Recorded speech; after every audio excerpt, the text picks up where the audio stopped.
Hello guys, welcome back to Young Minds YouTube channel. आज हम OCM का chapter number 1 that is principles of management का part 3 कर रहे हैं। वेरी इंपॉर्टेंट थियरी स्टडी करने वाले जो कि हेनरी फ्योल साहब ने दिया है। हेनरी फ्योल कौन थे सर? हेनरी फ्योल का पहले थोड़ा बेसिक इंट्रोडक्शन समझते हैं हम। हेनरी फ्योल की जो थियरी है इसका नाम है हेनरी फ्योल्स एडमिनिस्ट्रेटिव थियरी। अब इस थियरी के अंदर हेनरी फ्योल का बेसिक बैकग्राउंड समझते क्या था। Henry Fayol was a French mining engineer who turned a leading industrialist in successful manager. Now देखो, मैंने ना टेक्स्ट बुक के अंदर से कुछ कुछ इंपॉर्टेंट पॉइंट्स उठा के यहाँ लिखे जो कि इंपॉर्टेंट पॉइंट्स है। ऑफ कोर्स पूरा टेक्स्ट बुक आपको लिखना नहीं है, लर्न नहीं करना है, तो आप आंसर में बोर्ड में जितना लिख पाओगे, जितना इंपॉर्टेंट पार्ट होता है, मैंने यहाँ पे खाली उतना ही लिखा है। आप ये as an introductory part use कर सकते हो और एज इट इज आप अपने आंसर्स के अंदर लिख के लर्न करके लिख सकते हो।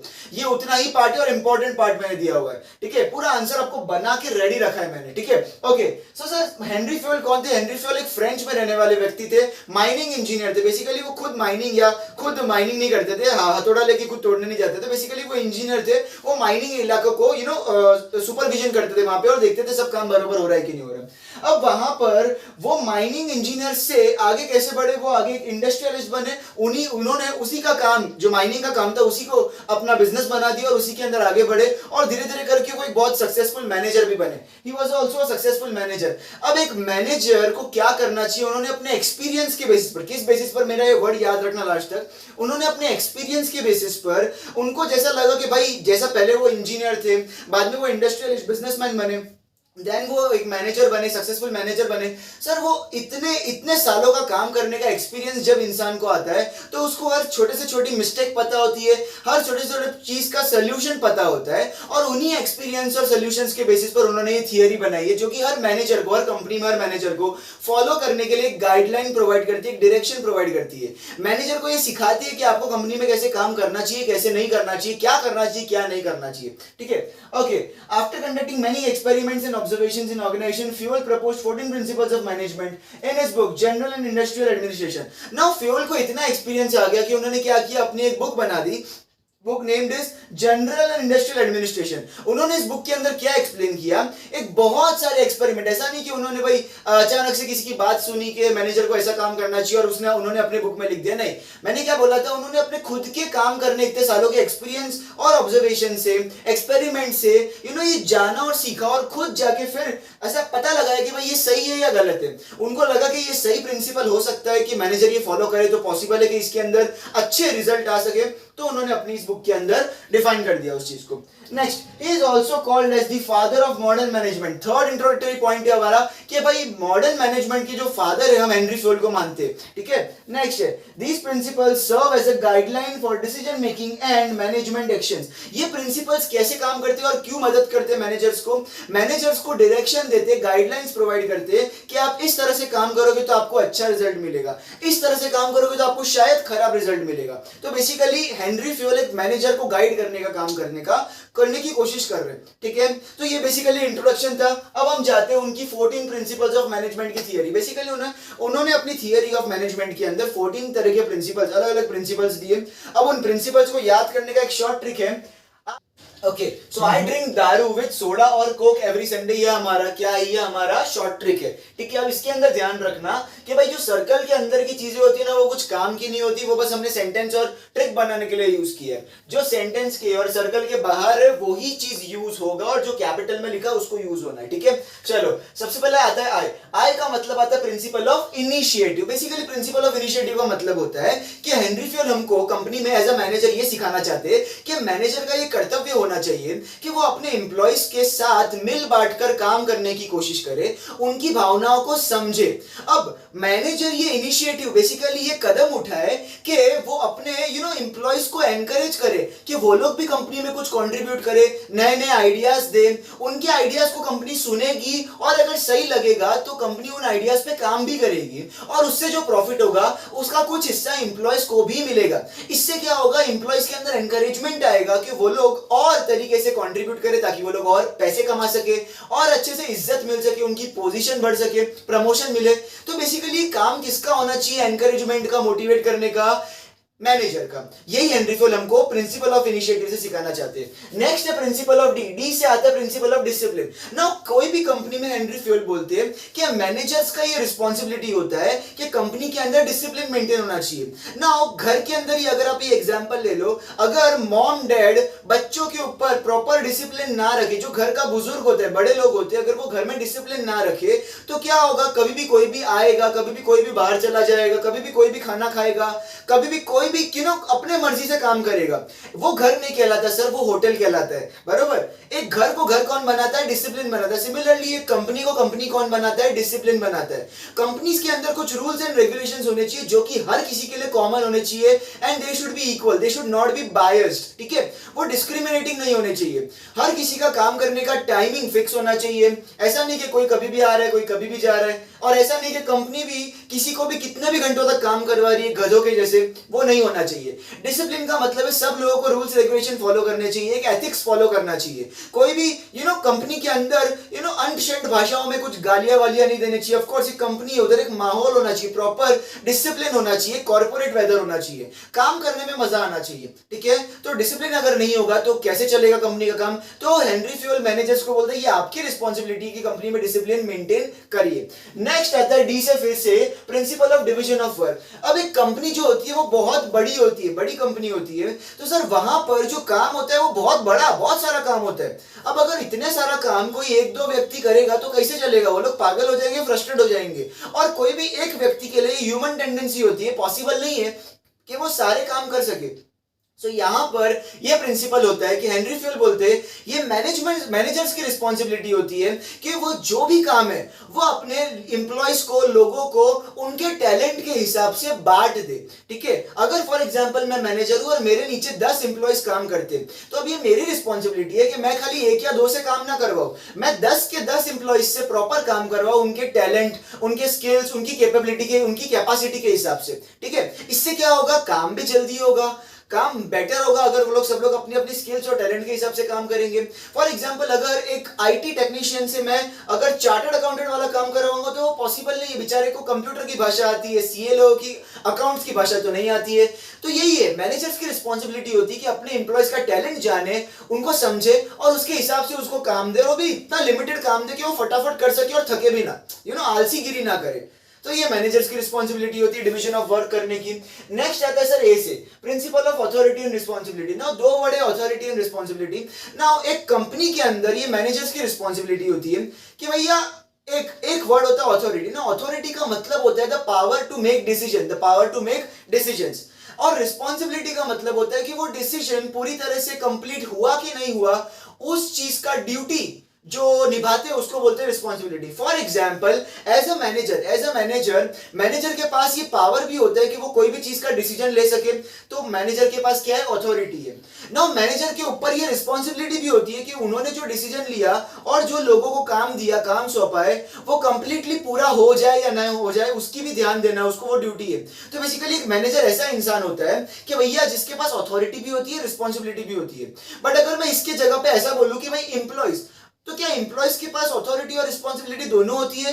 नहीं, एम्प्लॉयज के पास अथॉरिटी मतलब डिसीजन देने की पावर नहीं होती है, बट उनके पास क्या होती है? रिस्पॉन्सिबिलिटी होती है, अपना काम जितना उनको मिला है उसको पूरा करने की, कंप्लीट करने की।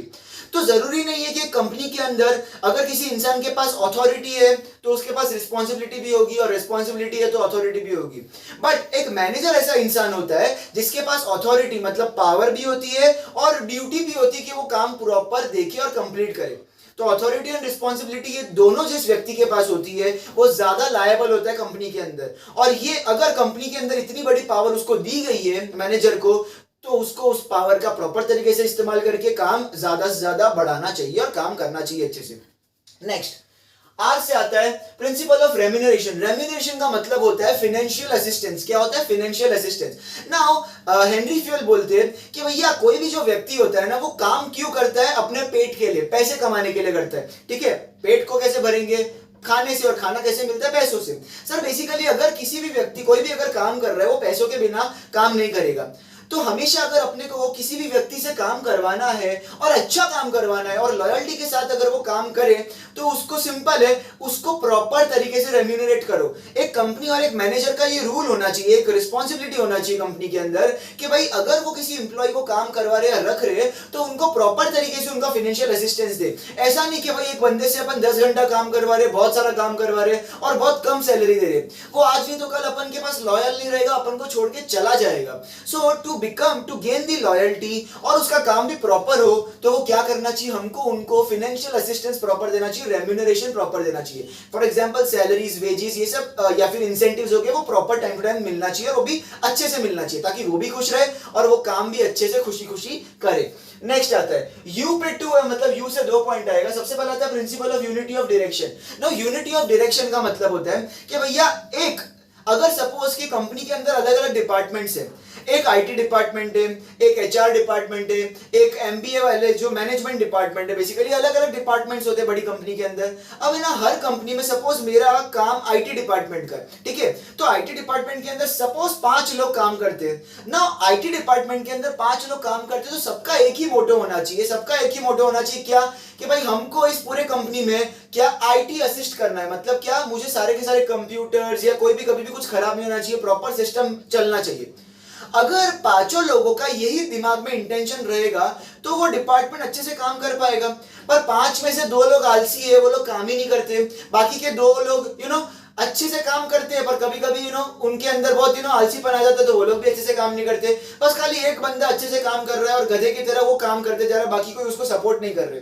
सर, अगर पूरा डिपार्टमेंट एकजुट होके एक तरीके से नहीं सोचेगा, एक प्रॉपर डायरेक्शन में नहीं सोचेगा कि हमको ग्रोथ करना है, हमको कंपनी को आगे बढ़ाना है, तो क्या कंपनी आगे बढ़ पाएगी, क्या वो डिपार्टमेंट आगे बढ़ पाएगा, क्या कंपनियों को भी असिस्टेंस मिल पाएगा, नहीं मिल पाएगा। यूनिटी ऑफ डायरेक्शन का मतलब होता है कि अगर आप एक कंपनी में काम कर रहे हो, तो आप जितने लोग काम कर रहे हो सबका एक ही मोटो होना चाहिए, दैट इज कंपनी को आगे बढ़ाना है, कंपनी को ग्रोथ करना है। सब लोग का जो इंटेंशन है, सोचने का तरीका है, वो एक जैसा ही होना चाहिए। Next, unity of command, principal of unity of command. Sir, principal of unity of command का मतलब होता है कि भैया अगर एज एन एम्प्लॉय मैं अगर काम कर रहा हूं, तो मेरे ऊपर जो मुझे जो ऑर्डर्स देने वाला होगा, जो मुझे जो भी कुछ काम देने वाला को जो बंदा होगा, जो व्यक्ति होगा, मैनेजर होगा, वो खाली एक होना चाहिए। अब फॉर एग्जांपल अगर मुझे 2-3 सुपीरियर्स, मेरे ना 2-3 सुपीरियर्स है, मतलब 2-3 अलग अलग मैनेजर्स आके मुझे ऑर्डर्स दे रहे, मुझे अलग अलग काम दे रहे, तो क्या मुझे कंफ्यूजन नहीं होगा कि मैं पहले कौन से मैनेजर का काम करूं, कौन से सुपीरियर की बात सुनूं, किसकी नहीं सुनूं, बराबर? तो इसकी वजह से क्या होता है, अगर मुझे कोई एक पर्टिकुलर सुपीरियर से ऑर्डर नहीं मिल रहे या किसी एक व्यक्ति, एक मैनेजर से ऑर्डर नहीं मिल रहा, काम नहीं मिल रहा, तो एक एम्प्लॉय कंफ्यूज हो जाता है कि आगे करना क्या है, बराबर? अब ये कंफ्यूजन ना क्रिएट हो, तो हेनरी फ्यूल बोलते हैं कि हर एम्प्लॉय के ऊपर खाली एक सुपीरियर होना चाहिए, ताकि एम्प्लॉयज को कभी भी कंफ्यूजन ना हो और उनका जो काम है वो प्रॉपर तरीके से फ्लो होता रहे। वरना हमेशा काम में गड़बड़ी होगी, एम्प्लॉय हमेशा कंफ्यूज रहेगा कि मैं किसकी बात सुनूं, ये मैनेजर अलग काम बोल रहा है, दूसरा मैनेजर अलग काम बोल रहा है, उन दोनों के अंदर झगड़ा हो रहा है, तो उसकी वजह से मैं पीस रहा हूं, गलत हो जाएगा सर। इसमें तो हमेशा एम्प्लॉय का काम खराब हो जाएगा और परफॉर्मेंस कभी भी उसका दिखेगा नहीं अच्छे से, और कंपनी में कभी भी उसका ग्रोथ होगा नहीं, और लाइफ में भी नहीं होगा बेसिकली, ठीक है।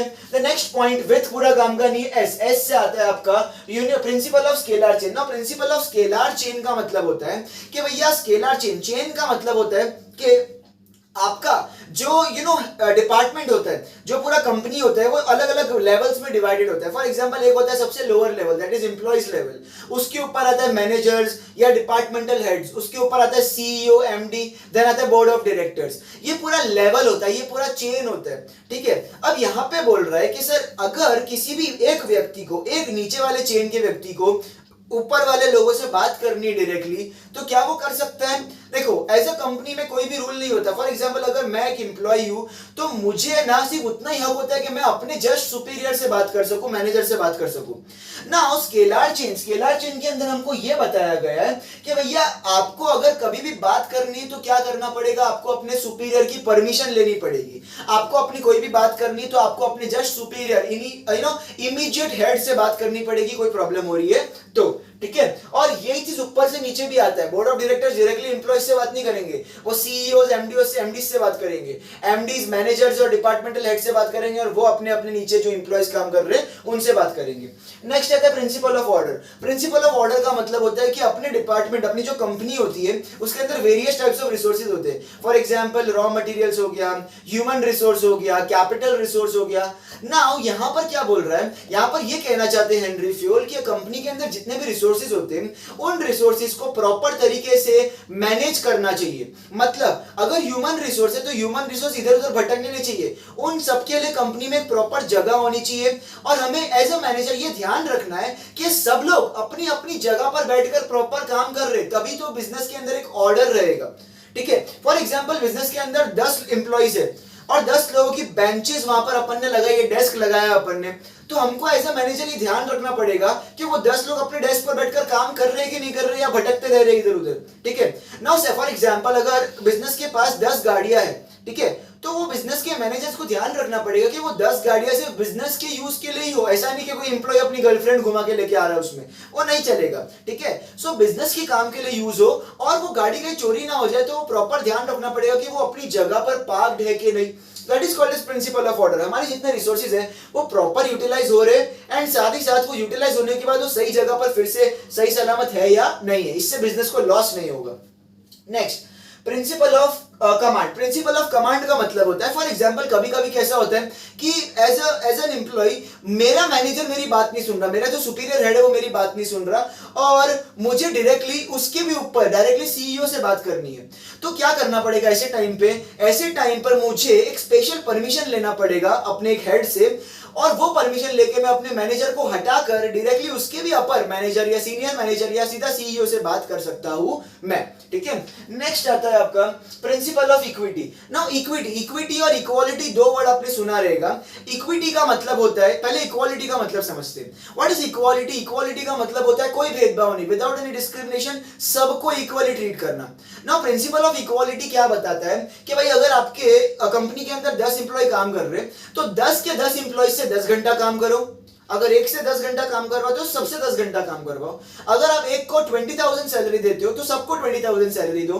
अगर आप एक को एक वक्त का खाना देते हो तो सबको एक वक्त का खाना ही दोगे। ये होगा principle of equality. Basically equality, सबके साथ इक्वल ट्रीटमेंट करना, no discrimination, whether male female, whether graduate under graduate, सबके अंदर इक्वली ट्रीट करना, that is equality.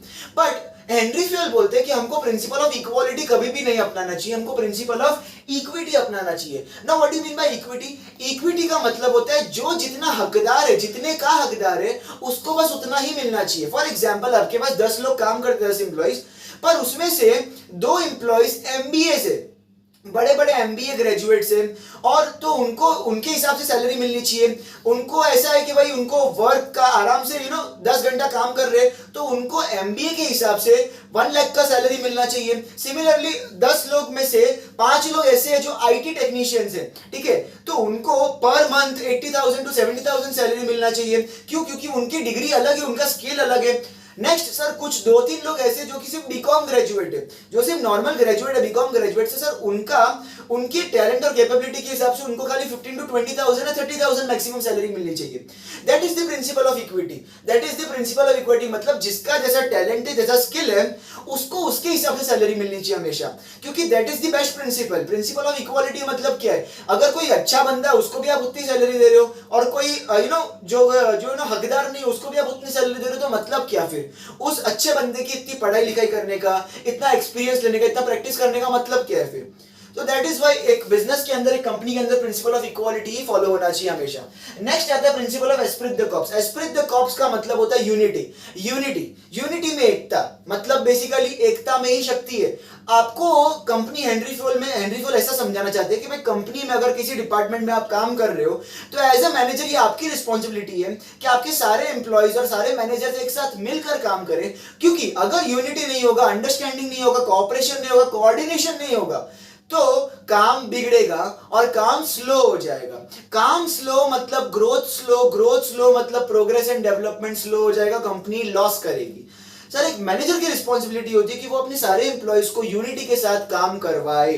Okay, next मेरा आता है principle of stability of tenure. अब देखो, कॉमन सेंस है, अगर एज एन एम्प्लॉय आप किसी कंपनी में काम कर रहे हो और आपको ऐसा उन्होंने बोला है स्टार्टिंग में ही कि आपको है ना कभी भी निकाल सकते हैं। फॉर एग्जांपल कोरोना का टाइम था, कोरोना के टाइम पे कैसा था, बहुत लोगों को कभी भी अपने जॉब से निकाल दिया, कभी भी बहुत लोगों को बड़ी बड़ी कंपनीज ने क्या किया, उनकी जॉब से निकाल दिया ना। लोगों के मन में क्या रहता है हमेशा, अब एक आदमी को अगर जॉब से कभी भी निकाल देंगे तो बाकी के लोगों के मन में डर आ जाएगा ना कि आइला इसको अगर जॉब से निकाल दिया तो हमको भी जॉब से कभी भी निकाल सकते हैं। कोई स्टेबिलिटी नहीं है, कोई स्टेबिलिटी नहीं है कि हम लोग यहाँ पर कब तक टिके हुए। तो इसकी वजह से है ना लोगों के मन में, एम्प्लॉयज के मन में ये भावना आती है कि भाई ये तो यार कभी भी निकाल देते, कंपनी अच्छी नहीं है तो कभी भी अपने एम्प्लॉयज के साथ कुछ भी कर लेती है, निकाल देती है काम से या फिर सैलरी काट देती है, यहाँ पे तो रहना ठीक नहीं है।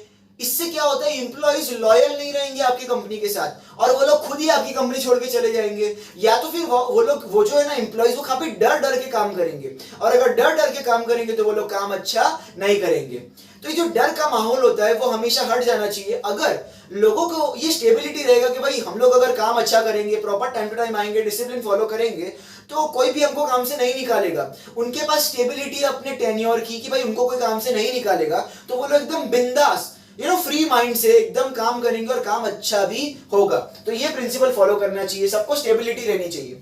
एंड लास्ट प्रिंसिपल आएगा principle of subordination of individual interest to organisational interest. Henry Fayol हम सब एम्प्लॉयज को एज अ मैनेजर ये रिस्पॉन्सिबिलिटी देता है कि भाई सारे एम्प्लॉयज को ये सिखाना चाहिए कि आप अपना खुद का फायदा कभी मत देखो, कंपनी फायदा करनी चाहिए। क्योंकि फाइनल रिजल्ट, कंपनी अगर फायदा करेगी तो वो हर एम्प्लॉयज को फायदा देगी कि नहीं देगी। कंपनी अगर प्रॉफिट कमाएगी तो हर एम्प्लॉय की सैलरी बढ़ेगी। बट अगर एक एम्प्लॉय ये सोच के काम करेगा कि नहीं मेरे को फायदा नहीं हो रहा, मैं क्यों काम करूं, तो उससे ना तो एम्प्लॉय का ग्रोथ होगा और ना ही कंपनी का ग्रोथ होगा। ठीक है, वहां पर ग्रोथ स्टॉप हो जाता है। तो यहां पर हेनरी फ्यूल हमको यह समझाना चाहते हैं कि हमेशा ऑर्गेनाइजेशन के हित में सोचना चाहिए पहले, बाद में खुद के बारे में सोचना चाहिए। क्योंकि ऑर्गेनाइजेशन बढ़ेगा तो आप आगे बढ़ने ही वाले हो। ठीक है, तो इसी के साथ हमारा ये 14 प्रिंसिपल्स ऑफ मैनेजमेंट और ये पूरी administrative theory of Henry fuel खत्म होता है। अगर आपको इस थियरी में कोई भी डाउट है या फिर कोई भी तरीके का कोई भी छोटे से छोटा डाउट है तो हमको कमेंट सेक्शन में लिख के बताइए। ये वीडियो कैसा लगा ये भी हमको बताइए कमेंट करके, और अगर अच्छा लगा हो तो लाइक कर देना, शेयर कर देना अपने दोस्तों के साथ जिसको जरूरत है, और सब्सक्राइब कर देना हमारे चैनल को। Thank you so much.